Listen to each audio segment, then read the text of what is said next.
I realise that in many ways, YouTube is basically social media. If you don't consider it social media, it has benefited wildly because of the growth of social media. Now here I am, using the medium to almost complain about the medium. I'm aware of this, let's just move on. But there's no two ways about it. Ever since the likes of Facebook and Twitter exploded and took over the world, pro wrestling has never been the same, and in many ways was killed forever. Why? Here's why.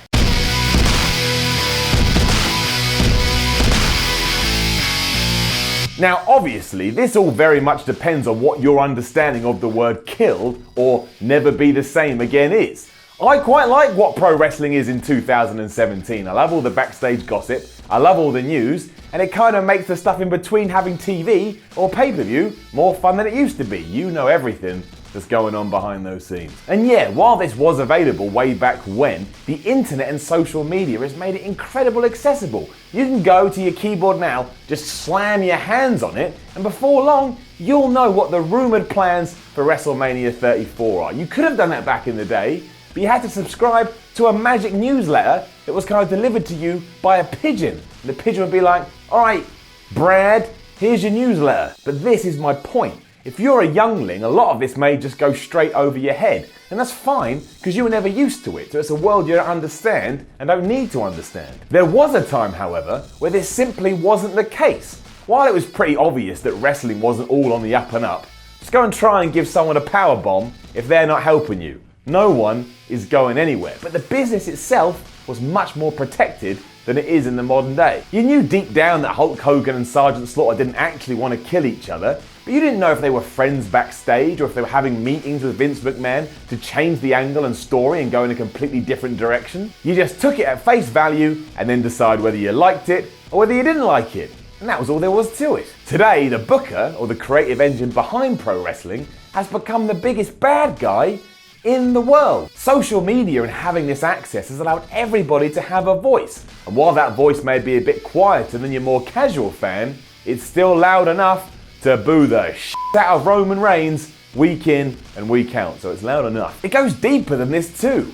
As well as helping kill off kayfabe for good, which it really did, it's how wrestlers conduct themselves on Instagram or Twitter where you really get to the good stuff, or the gritty stuff, or the bad stuff, depending where you want to be. For me, I don't really care. In no world am I going to stand here and tell you that I think Charlotte shouldn't be allowed to post a picture with Becky Lynch on Instagram because the two are feuding. I don't think you can treat people like that. They're not criminals, they're not slaves, they're employees. And I mean that from a fan's perspective too. If WWE decides to enforce that law, then that's something we can debate on the other side.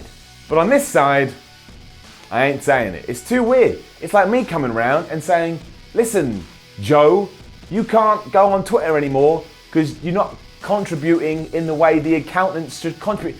I don't know what I'm talking about, but you can't control people that way. But that doesn't mean I don't understand the fallout from it. Suspending your disbelief in pro wrestling is the most important thing in the world. As soon as you can do that, you can buy into whatever's happening on the screen because you believe. Even with that time when Val Venus almost had his penis chopped off by Kaientai. If you watched that and thought, oh no, the Japanese guys are about to cut off the American guys' doodah, it doesn't matter how stupid it was, because you believed in it, you invested, you gave yourself to the angle. If, however, later that night, Taka Michinoku had tweeted out something that said, hope that little Val's gonna be okay, hashtag just for jokes, and he stood there hugging Val Venus, then yeah, even something as silly as this is going to lose any impact it could have had. Removing all this from the equation does make it a lot easier to live in the land of make-believe, and of all people, Braun Strowman is a great example of this. On TV, his character is such a kick-ass machine that you can believe that backstage, maybe everyone's a bit like, well obviously wrestling isn't real, but don't go up to Braun because Braun's a bit crazy and he may actually hurt you, just leave him alone. Maybe, just maybe, people are actually scared of him.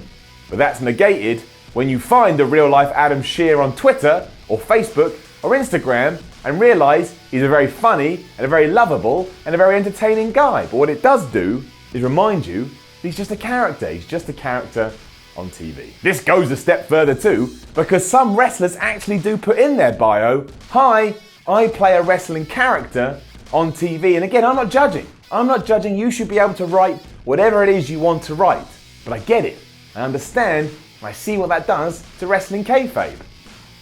Kills it. And what is at the heart of all of this?